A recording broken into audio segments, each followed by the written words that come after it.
Bali, known for its beaches, party scene, and spirituality, but what most people aren't familiar with is the underground cockfighting scene. Steeped in Balinese tradition, cockfighting has been around for centuries and forms a large part of Balinese culture. Recently made illegal in 1981 due to its controversial and cruel nature, the practice is slowly dying. With fights becoming harder to organise and more police working undercover, it has become very difficult to find these cockfights.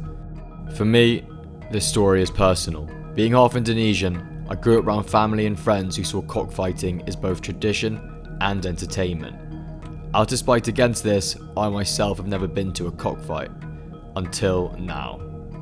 Come with us to see a side of Bali rarely filmed. The areas of the island that the government do not want you to see. To ask the question, does cockfighting still hold its traditional roots? Or is it just a money-making scheme master's culture? My friend Finn and I went to Bali to find out. So we've just got to Bali. Our contact has given us a farmer in Uluwatu, just over there, and we're meeting him in about 10 minutes, so we're feeling very excited about that. The people who own and fight and breed the chickens, is this just for fun, or do some people do it for a job, like they make money off it? They make a lot of money. How much would you sell your chicken for? When the chicken winning is about 6 million. Yeah. And the loose chicken is about 2 million. I buy this one from the Philippines, is about 15 million. This is for the breeding. For the breeding. Oh, yes, this is a bull of a cock. Yes. Is it friendly? Yeah. Yeah. And when the chicken is already 2 years, so that we are train the chicken. How do you train it? Around 5 a.m. in the morning. Yeah. We train the chicken with treadmill. The treadmill? Yes, they put the treadmill in 15 minutes. Every bun in Bali has chicken. Yeah. Every man has a chicken, every family. Why? Yes, Why is that? Because our ceremony, every family, during their marriage, we bring a chicken. Oh, as like present. Yeah. So how did cockfighting start in Bali? It's mean a lot of Balinese when doing a ceremony like in the temple, because that's called the tabora. Tabora, it's mean when the fighting and get the blood inside the spell inside the ceremony, natural the negative in the area. The negative energy lifted. Yes. Oh. So we offering a blood. A blood sacrifice. Yes. Do you have for you, the chickens, is it just for money, or do you form connection with the chicken? I just do the first time because, yes, the money first, yeah. Right? But then in a few months and right now, I just feeling the chicken like family. So would you be sad if your chicken dies in the fight? Would you be sad to lose the chicken? Yes. It was great meeting Ilu, and it was clear that chickens have always been an integral part of Balinese culture. However, Finn and I needed to find some more farms to get a better impression of the views of cockfighting. For a rough couple of days with equipment breaking down and not being able to find another chicken farm, Finn and I left the south of Bali to go to the north rural part of the island. You see, the south is built for tourism, whereas the north is much more local and has little influence over Western society. Because of this, police are harder to come by. Combine this with thick tropical jungle and you have the perfect place to organise illegal cockfights. However, on the way there, we of course came across some technical issues. So my window is now broken. The rain's making our life very difficult. We can't really go outside. The mic's already broken. But nevertheless, we're making good progress towards Cemani, and I'm excited to see if we can find any nice cocks at the end of it. We finally arrived at Cemani, personally one of my favourite villages in Bali. The area is mostly known for its stunning views and is also home to the famous Cemani Balinese street dog. We were also told that North Bali might have an Ayam Cemani. The Ayam Cemani is an extremely rare breed of chicken from Java and is used mostly for spiritual purposes. This particular species looks almost alien-like, with blacked out everything, including its organs and meat. Now, normally I wouldn't go to such lengths to find a chicken, but when in Rome...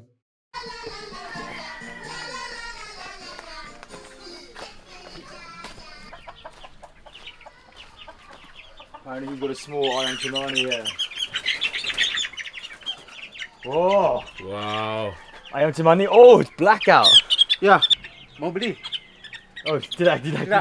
Untuk dokumentasi. Oh gitu. Ya, berapa nih? Harganya? Ya, ayam Cemani ya. Iya. Kalau yang pejantan mahal. Mahal sekali. Enggak. 1 juta. Sekitar gitulah. As soon as Uncle tried to sell me this bird, I had my suspicions, and this chicken looked nowhere near cool enough to be the Ayam Cemani. So Phil and I carried on our original mission to find the cock farm, and after 2 hours of walking down alleyways and jungle paths, we struck gold. So this guy over here, he's actually got some seriously cool looking cocks, like some crazy colorways, so we're just going to try and knock on his door and ask if we can go into his farm. So yeah, fingers crossed. Ya. Ini Ayam Cemani? Enggak. Suka tajeng. Wow. Ini ayam kampung. Yesterday win. Yesterday win. Whoa. He's a winner, Spin. They won the fight yesterday. Fighting. Oh, there you go. Look, Bali's smart rooster. Cemani. Win tomorrow. Wow, they're strong. Dia punya nama? Spangle. Spangle. And then will it fight again? Oh, bulan lagi nggak? 1 bulan lagi. Kamu punya treadmill? Iya punya. Di mana? Treadmill. Treadmill. Latihan. Yeah. Just like this. Oh, but you literally just put it. Oh, treadmill. Manual.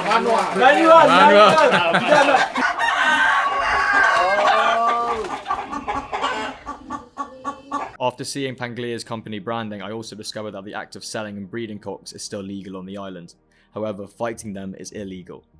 The hard part now was actually finding a fight, as even in Northern Bali, locals were being very reluctant to tell us where the cockfights were. So in the meantime, we focused on our other mission. Ayam Cemani? Ada di Ayam Cemani di Bondolam? Ada. He said it's rare around here, but in Singaraja it's possible.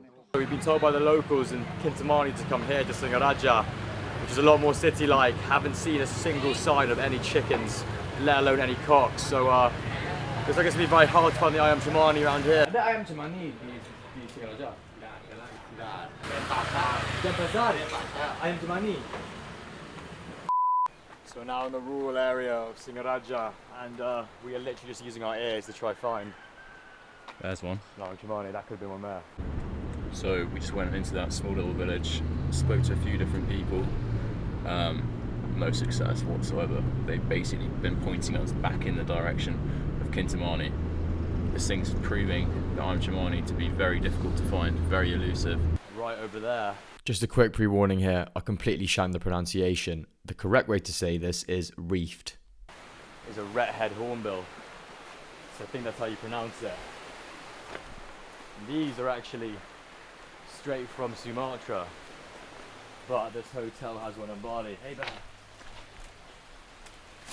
So this is actually, red-head hornbill. Actually pretty endangered species, but apparently in captivity they're normally quite aggressive, but Bella here is actually very tame and is absolutely gorgeous. I love the eyelashes as well. I'll show you a close-up in just a second. But yeah, very friendly bird. As cool as Bella was, we were still unable to find a cockfight or the Ayam Cemani. You see, there are 3 types of cockfights. You have the tabura, which is purely religious and is held during the Buta Nadia ceremony, with no gambling involved. The purpose here is to spill the blood of roosters as an offering. The second fight is the Tajen Terang, which is kind of a midpoint between religious and plain out gambling, as the money made from these cockfights is put into the local community that hosted the fight. And finally, you have the Tajen Prananagan, which unfortunately is the most popular and common type of cockfight, which is basically illegal gambling. And this is the exact type of fight we were trying to find, as the 2 other fights were extremely hard to come by. With our options limited, as it was proving almost impossible to get a local to bring us to a cockfight, in the last-ditch attempt, we found a fighter on Facebook who invited us to his farm, and he said with him asking the fight organisers, there was a slight chance that we would be able to come to the fight. If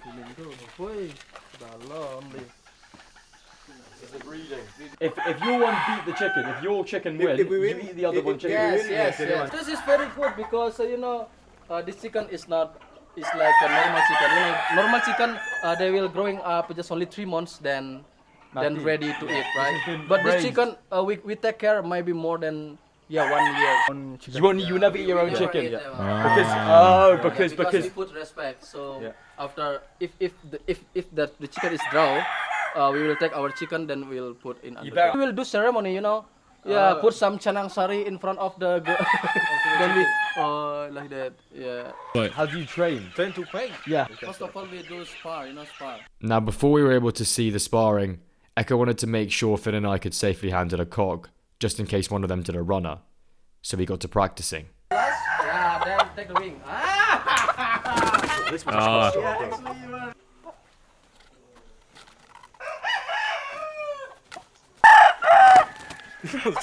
Scrapping you, mate. Yeah. You had it.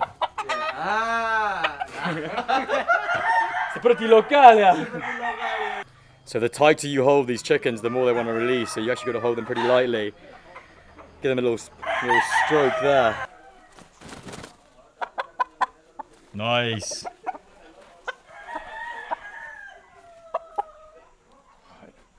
a loss. Sorry for the poor handling. But what I just want to show you is that, as you can see on its feet there, they've got this nail-like thing. And that gets really long and sharp as the chicken gets older. These things basically go round the back of it. They go round the back of it. So when they're practice sparring, the chickens don't injure themselves too much with it. So it's pretty cool, that thing to see. As soon as the cock started sparring, it became pretty obvious why Echo wanted us to train in how to catch these cocks. And I can imagine with a 5-inch sheath attached to its leg, this could actually be very dangerous. Oh, they're doping. Yeah. Is this before fight? You put it Before fight. Well, 2 to 3 weeks before.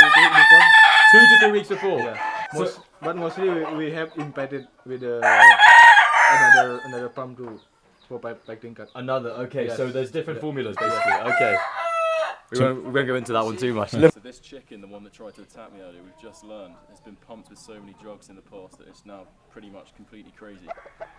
And we'll go for you. I mean, you can see it's already on edge, hiding in there. But here he comes, and he's not a friendly chicken. Do you want to try? Go close to him. Demonstration. No, he turns on you though. So in here has a lot kind of the blade, depend of the size of the leg of the chicken. These are the blades that are attached to the cock's legs before the fight. They come in various sizes depending on the weight of the cock, as you need a blade which is extremely sharp, but also light enough to not compromise movement. And finally, after 2 weeks of searching, Echo got confirmation from the fight organisers that we were allowed to come. So everybody's literally just gearing up, getting ready to go to the fight. Stakes are pretty high right now. Not sure if the dogs are coming too, but the whole family is all. So you have to fight for entry. 3,000. Just got to the arena. There's actually a lot more people than expected. A lot of people are also staring at us right now. As soon as we entered the ring, it was an extremely intense atmosphere. This was a very underground cockfight, and it was not helped with the presence of me and Finn's camera equipment. This is 200. Yeah. This is 200. Yeah, this is 200. This is 1 million. This is 1 million. This is 2 million. This is 2 million. Yeah. So when you see them all doing that, that's exactly what's going on.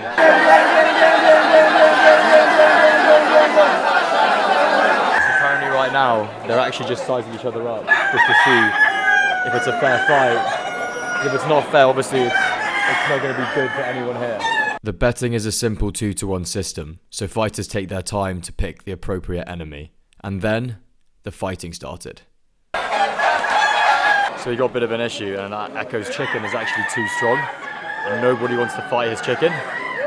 So we might be here for a while. It's pretty harrowing, and yeah, it's not really that much of a spectacle. It goes on about, I would say, 10 seconds, and that bit is definitely the worst bit because the chicken's still alive, and they chop its leg off, and then they stab it with the sheath.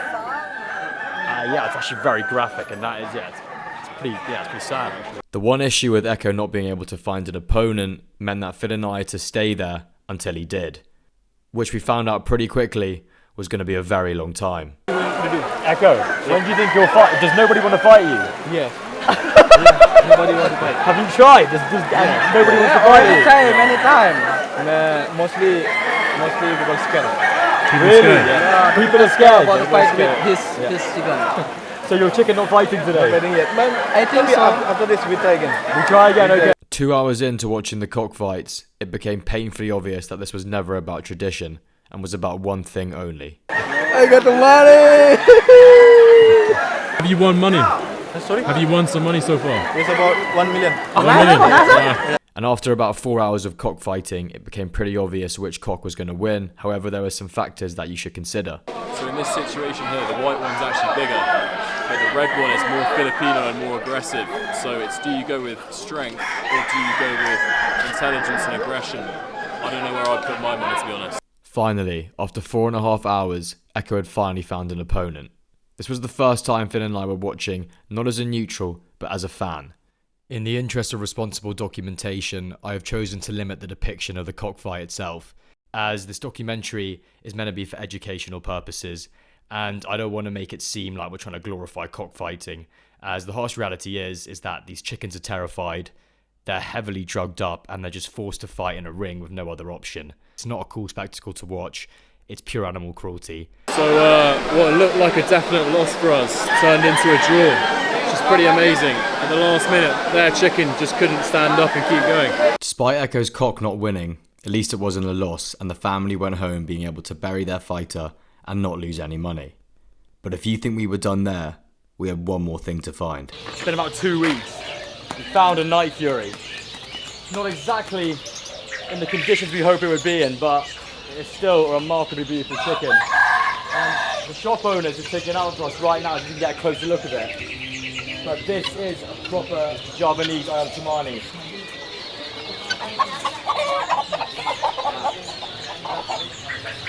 Here's the Ayam Cemani. You can see, daging ini hitam. Daging hitam. What an incredible bird, and it was honestly one of the highlights of my trip. It looked almost mythical, and I was honestly starting to doubt that we would actually see it. Unfortunately, we found it in the Bali bird market, which, as you can see here, has zero standards for animal welfare. But this is a whole documentary, and I really need to conclude this one. As much as I want to tell you that cockfighting is done for spiritual practices, the harsh reality is that cockfighting, motivated by gambling, is much more popular and a more frequent occurrence than spiritual cockfighting ever was. Now, this does not mean that Echo or Ilu are bad people. If you are Balinese, you are surrounded by this your whole life, and even after seeing the 7th cock in the ring die, I got more accustomed to the spectacle, and it was definitely less emotional for me. So I can imagine growing up watching cockfights, your sense of animal cruelty goes flying, and generally their main focus is putting food on the table for their family, and it's a very prosperous business. Echo is also a head chef and runs 5 restaurants in the most popular tourist district in Bali, and still, he makes just as much money buying and selling cocks. The main message I got from this was that chickens are actually pretty amazing birds, and I think because they're so associated with a food source, that their intelligence and personality get swept under the rug. And after watching and editing all the footage, I realised that the stars of the show were in fact the cocks. So even if you never step onto a farm, I urge you to look at chickens differently, with curiosity, with respect, and with the understanding that they are far more than we often imagine. Thank you, and we will be back. 1, 2, 3, 4.